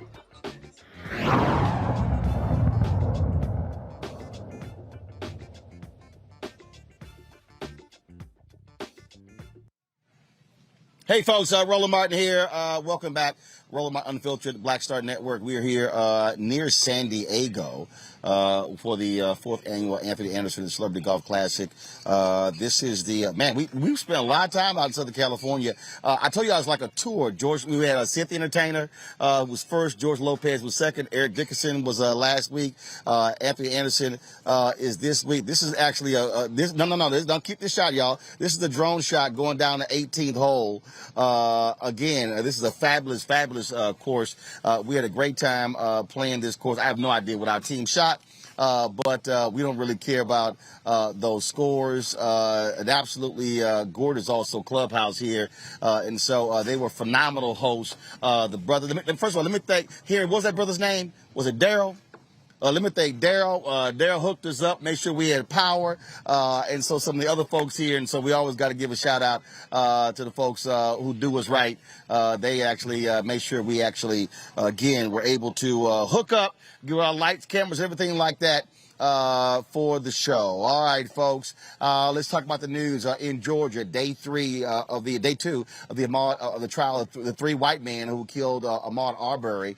The continuation of this trial. Robert Patillo joins us right now, of course, with the Rainbow Push Coalition, Peach Street Project, also the attorney there as well. Robert, this is the thing here. The attorneys for these 3 white men, they know what the hell happened. They know they chased his brother down. They want to demean his character. They want to tear him apart left and right. We know that's exactly what they want to do. So what happened today in the courtroom? What we saw today, and thanks so much for having me on, Roland. Barbara Arnwine from the Transformative Justice Coalition has been providing outstanding leadership for the social justice community down here in Glenn County, Georgia. What we saw today was the beginning of the prosecution's case in chief, where they presented evidence and testimony from the first officers who responded to the scene of the shooting. They had one of the officers recount what he recorded on his body cam, as opposed to simply showing the body cam footage to the jury. They also presented the murder weapon to the jury and explained that the shotgun was covered in Ahmaud Arbery's blood, even until this day, because that evidence has been stored since the time of that shooting. Additionally, they interviewed the other first responders who did respond, including very graphic photographic evidence which was presented to the jury in order to establish their case in chief that this was indeed an intentional killing by the McMichaels and also their accomplice, was Mr. Bryant. So what we're going to see is probably the prosecution wrap up their case in chief tomorrow because they have a very simple and direct case. They're going to be relying primarily on the video evidence and the statements by officers, and then turn it over to the defense for their case in chief thereafter. And I think the judge has articulated they do plan on having this wrapped up by Thanksgiving. So we may indeed have the secession of the defense case by the beginning of next week and then into deliberations. Do you believe that the prosecution is going to be as methodical in this case as we saw in the trial of Derek Chauvin, who killed George Floyd? Not at all, and I think that's one of the concerns that many of us have who are down here in Glenn County, Georgia, addressing this case. Going back to even the jury selection in this matter, we ended up with a jury that had people are fixated on the 11 white women and one African American being on the jury panel. But the bigger issue to me, having tried cases, is the fact that one of the McMichaels is a retired law enforcement officer, and two of the people on the jury are retired law enforcement officers. You also have a retired military officer on that jury. You have a 911 operator who's on that jury. So you have people who have direct conflicts with rendering a fair judgment and fair verdict in the case. Often cases are won and lost in the jury selection phase. So I think that's would be very concerning to people. Even the judge in the case during jury selection articulated that he believed that there was a racial issue with regards to these impaneling of this jury. However, because the state did not file what's called a McCullough motion, which would challenge the peremptory strikes issued by the defense, there's nothing the judge could really do to re-impanel a jury. Additionally, during the voir dire process, we did see very racially inflammatory questioning by the defense counsel that was never objected to by the prosecution, that was not brought up in a motion that could have removed some of these people from the jury. Questions such as, are you familiar with Black Lives Matter? Have you seen the Ahmaud Arbery mural in Glenn County? Have you participated in any of the Black Lives Matter marches of social justice? Those sorts of things. Things that are very clearly meant to weed out many of the African Americans who were attempted to be on the jury and that were not objected to by the prosecution. At the end of the day, this prosecutor, Lisa, I think, Dunawinski, something along those lines, she was appointed by Chris Carr, the Republican Attorney General for Georgia. Initially, he appointed Johnette Holmes, the African-American district attorney from Cobb County. Once she did not win re-election, it was turned over to the rest of the prosecution team. So you no longer have kind of that safeguard of having an African-American prosecutor working on the case. And I do think there are going to be serious questions as to the zealous nature of the prosecution as opposed to what we've seen in other cases around the country. All right, Rob Patillo, we certainly appreciate it. Thanks for bringing us up to date on the trial there in Georgia. Thanks a lot. Thank you. All right, folks, got to go to a break. We come back, our Black and Missing update. In addition, we'll also share more from here from the Anthony Anderson Celebrity Golf Classic, the 4th annual here in San Diego. We'll be back in a moment.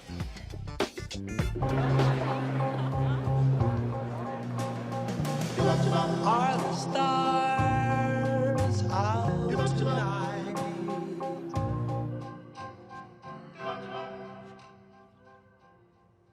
Alexa, play our favorite song again. Okay. I only have eyes for you.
Maureen is saving big holiday shopping at Amazon, so now she's free to become Maureen the Merrier. Food is her love language, and she really loves her grandson. Like, really loves. Hi, I'm Vivian Green. Hey everybody, this is your man Fred Hammond, and you're watching Roland Martin, my man, Unfiltered.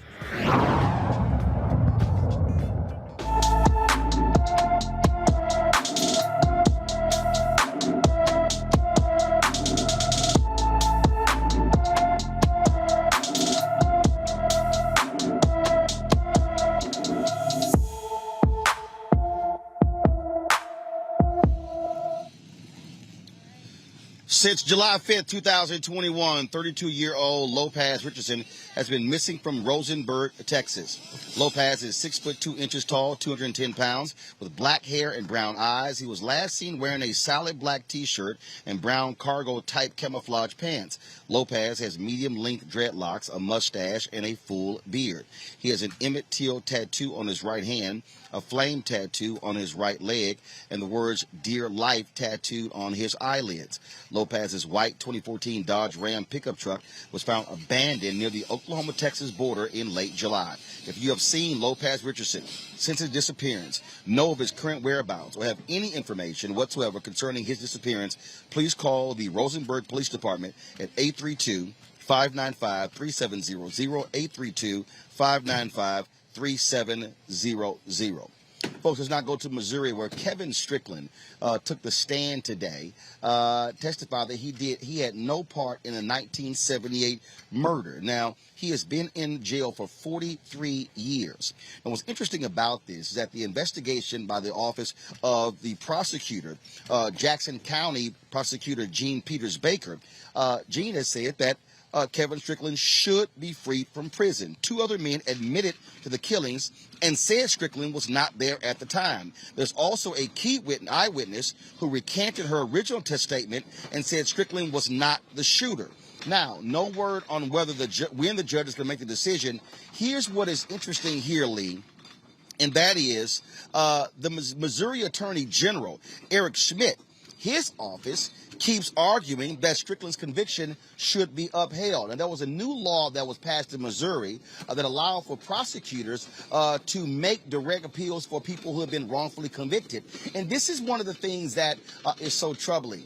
Here you have the prosecutor's office, the one that was responsible for the prosecution, saying the man should be free from prison, but you got the Republican Attorney General who is saying, nope, upheld, upheld. I mean, this is the sort of nonsense that we're seeing, and this brother has been in prison for 43 years. Man, you know, this is a situation, as it seems like it just happens so too frequently, where, man, just err on the side of, caution, man. Just, if you have all of these things that are stacked up that it appears to be that this gentleman is innocent, let the man go. I mean, just it's time. Let him live out the remainder of his life. When you have including the last witness who was alive, let the man go. And again, I hate to make this a racial thing, but come on, man. We see this too often with brown and black people of color who have been incarcerated and without just due. And we find after 30, 40, 50 years that they're innocent. Man, it's just time to let this brother go. This is what's so crazy here on Congo. You have these Republicans who talk about being pro-life, and all they care about are keeping people locked up, and it's shameful. Here you have the prosecutor, where they've gone through a full investigation saying, free this man, yet the state attorney general is fighting it, saying, no, keep him in prison, keep him in prison. Even with all of these recanting and all the testimony, they still say no, keep him locked up. 43 years. This is just, it's inhumane, man. I want to say it was ridiculous, but it's inhumane. I'm thinking about, before Trump became president, I started to actually see some Republicans who are actually starting to change their stance as it relates to prison reform. They were reading books like The New Jim Crow, Michelle Alexander, and they were kind of focusing on the economic side of things in terms of why we needed it. But there were some changes that started to come. Under Trumpism now, it's back to where we were during the crack epidemic, man. Lock them up, throw away the key, doesn't really matter. I'm thinking of all the things that I accomplished in the 43 years of my life that this man did not have an opportunity to do. And we need to have people call for compassion. We talked about this with Julius Jones as well, man. And so really at the end of the day, the prosecutor's there as well. We need to put this pressure on, man, because they are going to keep doing that. They're going to keep locking us up, and for crimes that we did commit, for crimes that we didn't commit, for crimes that we may have committed, they are going to do anything to keep a black face as the face of incarceration. And it really has to stop. And it's only going to stop with continued pressure from us. And so I'm really glad that you're bringing up this story, because you're not going to hear this anywhere else but Roland Martin Unfiltered. Julian. My heart breaks when I see the brother in a wheelchair. He's in a wheelchair. He's incapable of doing anything. He's been incarcerated for 43 years for something he did not do. But this is the pattern of what has happened to Black people in this country, is that witnesses are coerced, the prosecutors are desperate for a conviction, they will lock anybody up for as long as they can, and the basic, I don't even want to deal with the issue of compassion. It's really an issue of justice. This man not only needs to be released, he needs to be released with a big old paycheck so that he can live the rest of his life in some comfort that he's been denied for the past 43 years. This is repugnant, it is ridiculous, but it is really so-called justice, which is just us in white America. And we'd have to, Obakongo is right at a level, we have to go back and look at the ways that we have been criminalized. So you see a Black man, he's a criminal immediately, can be locked up immediately.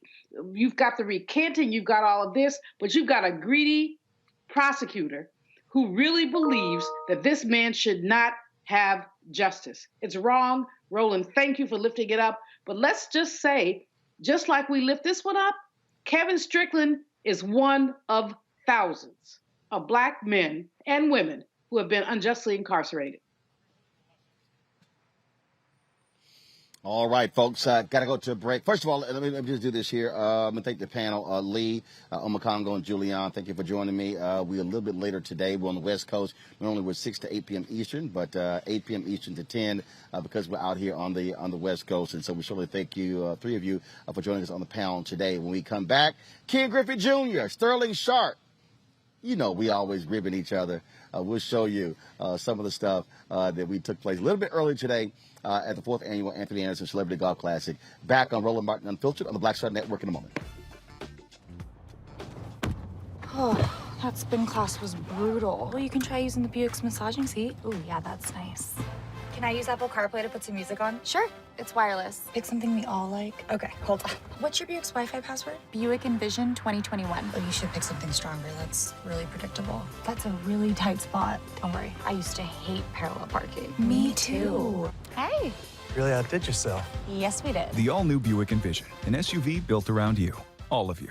Betty is saving big holiday shopping at Amazon. So now, she's free to become Bear Hug Betty. Settle in, kids. You'll be there a while. Ooh, where you going? Hi, I'm El DeBarge. Hey, yo, Peace World. What's going on? It's the Love King of R&B, Raheem Devon, and you're watching Roland Martin Unfiltered.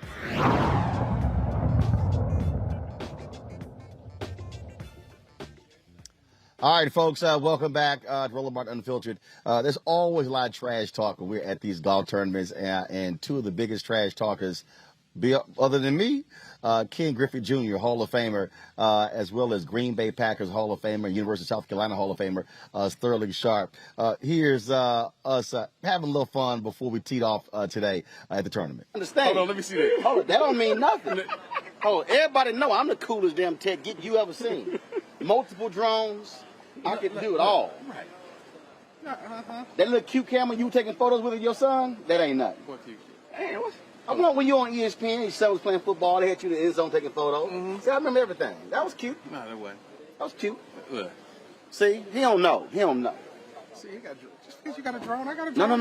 no. I don't have just a drone. No, I got the drone. No, I have multiple drones. No, see, I don't want to. We got multiple gear. No, because see, here's the deal. They gonna be shooting with a drone. I got the men with me, plus all the other tech. Hey, we need a Come versus on the drone. We need a versus. No. I'm telling you, I'm the coolest tech guy. That's right. If they say cool tech guy, it's me. I didn't see that when I looked in the dictionary and the cool tech. Oh, I guarantee you, it's like Roland. Ain't nobody else. No, I didn't see that. See that? See? He's a Hall of Famer in baseball. I'm a Hall of Famer in media. Oh, bro. No, actually I am. In tech. Actually, I get sworn in December. Oh, I get inducted in December. Hold on. Well, congratulations. Appreciate it. Thank you very much. Now, I don't want to see no Michael Jackson speech. Oh, no. Because, see, first of all, they only limit us to 2 minutes. It's okay, 'cause I'm going to throw my own Hall of Fame party. Okay, T.O. I'm going to throw my own Hall of Fame party. You know, they were like, oh, well, you know, it's going to be virtual. So you got 2 minutes. I was like, you 2 minutes? Yeah. Okay, I said, no, for everybody. Look, the mayor of Houston already said we're going to do a city celebration for you. I was like, that's what I'm talking about. That's what I'm talking about. Hey, man, this ass kicking chickens come another Hall of somebody Famer out. It just shows you how bad Florida really is. Another Hall of Famer. Hey, man, yeah, good, yeah. Just shows you how bad they are. Another Hall of Famer. We leaped on. Yeah. I was like, I ain't see that coming. I did. Yeah, I ain't see that saw coming. that coming? Yeah. Well, I didn't see I Florida didn't see being that coming. that bad. Because all I know is they ain't beat Texas A&M since we got to the SEC. Oh, my bad. I'm sorry. See, all right. So you about to rub a friendship wrong. No, I was like, people like Joe Tacon, Bakari, he might have Anton. a flashback. Yeah, you No, might, I'm just saying. No, I mean, like, I know some people in South Carolina. Hey, yeah, so you about to rub a friendship. What? No, I'm just saying. Since we've been there, y'all ain't never beat us. I'm just, I'm just saying. But it's all love. He get all silent. I'm gonna take over next year. Oh, you gonna take over next year? Win one game. You gonna take over the play call? One game. I'm just saying. It's been about 6, 7 straight, I think. Or 8. It might be 8. Yeah, it might be 8. You like rub it in, huh? Yeah. Or 8. If they spanked our ass 8 straight years, Shirley be like, y'all ain't won shit. He'd be on my ass. I would. You're right. I would. Hold on. Wait a minute. He told me last night what you said to him when he said his daddy couldn't stand you. He was a big-time Cowboy fan. Mm-hmm. And you like, yeah, because you know we put it on y'all. Yeah, I go into Look, Dallas. I missed the show this morning. I go into Dallas. I be like, probably get 4 today. Score 4 times. Not 4 receptions. I went in there on Thanksgiving, man. I scored 28. They beat it 31-28. Like, man, I should have played defense. D'd up on Michael Irvin. D'd up Michael Irvin. That's funny. What you got in there? Oh, hands. Mizuno irons. Mizuno irons. Cleveland wedges. Oh, okay. You know. Whatever works. Whatever works. We try. We try. You looking for my bag? Yeah. Put that in the car. That bag is over there. I'll tell you. Oh, we always have a crazy good time talking a little trash. It's always a pleasure. I got one more to show y'all. Let's pay us a few more bills. We come back. I'll show you one more video from the 4th annual Anthony Anderson Celebrity Golf Classic here at the Bridges near San Diego, California. Back in a moment.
to be smart.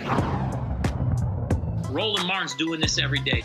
No punching! Thank you, Roland Martin, for always giving voice to the issues. Look for Roland Martin in the whirlwind, to quote Marcus Garvey again. The video looks phenomenal, so I'm really excited to see it on my big screen. Support this man, Black Media. He makes sure that our stories are told. See, this difference between Black Star Network and Black-owned media and something like CNN. I got to defer to the brilliance of Dr. Carr and to the brilliance of the Black Star Network. I am rolling with Roland all the way. Honored to be on a show that you own. A black man owns the show. Folks, Black Star Network is here. I'm real revolutionary right now. Wow, Roland was amazing on there. Stay black. I love y'all. I can't commend you enough about this platform that you've created for us to be able to share who we are, what we're doing in the world, and the impact that we're having. Let's be smart. Bring your eyeballs home. You can't be black-owned media and be scared. You dig?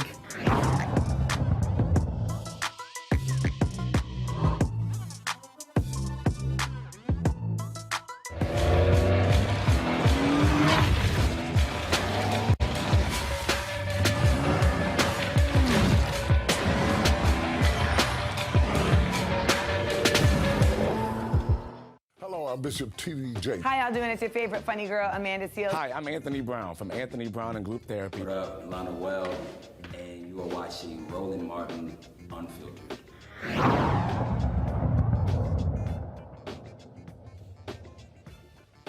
All right, folks, certainly glad to have all of you here again joining us. It's been this West Coast swing of ours. Like I say, this is the fourth time we've been here in the last couple of months. Has been absolutely great. As you see with this photo right here, we always take a photo, all different celebrities who were here. Flex Alexander, you see a lot of the greats. Guys, pull the audio up, please. You see Chris Spencer, my goodness, Vince Coleman. Yeah, y'all. Yeah, there you go. There's a lot of trash talking when we do this. We do the celebrity photo. Check this out. Hey, lights. Hey, excuse me. There's a whole bunch of lights. If you really want a good picture, make sure you get there. Yeah, I can't see it. This motherfucker. See Mike Phillips there, Willie Galt, Dr. J, CC Sabathia.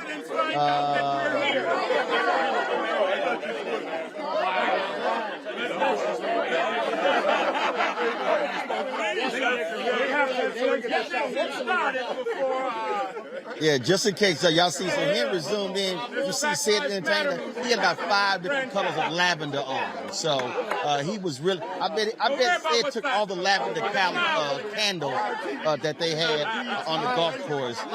They were all out. So it's always cool to see all the peeps. And so we're certainly glad to be here, folks. That is it. We want to thank all of you for watching. This is why we do what we do. First of all, not only, of course, to be on the scene. You know, we had a great time playing golf, but bringing you these stories, bringing you these great faces. That's why we do what we do. Being black-owned, other folks. Look, we're the only black-owned media outlet here, and so Henry's out there shooting. Anton was out there shooting. We're bringing you this sort of stuff. And again, it's always a matter of having a great time here and being able to just give you a slice of what happens with many of these tournaments that you don't necessarily see other places as well. And so we certainly appreciate it. Thank you for the staff back in the office for working late as well. Tomorrow, we'll be broadcasting from Los Angeles. Y'all can go to the drone shot there. We're going to close out with this way. We're going to be in L.A. We're shooting episodes of Roland with Roland, a new show, one-on-one show that I'm going to be having on the Black Star Network. And so looking forward to that. And so we're going to be here in L.A. all week. And so we hope you guys can join us right here on Roland Martin Unfiltered. Don't forget to download the app, Black Star Network app, all various platforms. We appreciate that. Also, Bring the Funk Fan Club, Cash App, $RM Unfiltered, Venmo is y'all. No, stick with the drone, y'all. We good. I can go ahead and just repeat it. Cash App, $RM Unfiltered, PayPal, R Martin Unfiltered, Venmo is RM Unfiltered, Zelle is Roland at RolandSMartin.com. That's it for us, folks. Y'all take care. I will see you tomorrow from Southern California. Holla!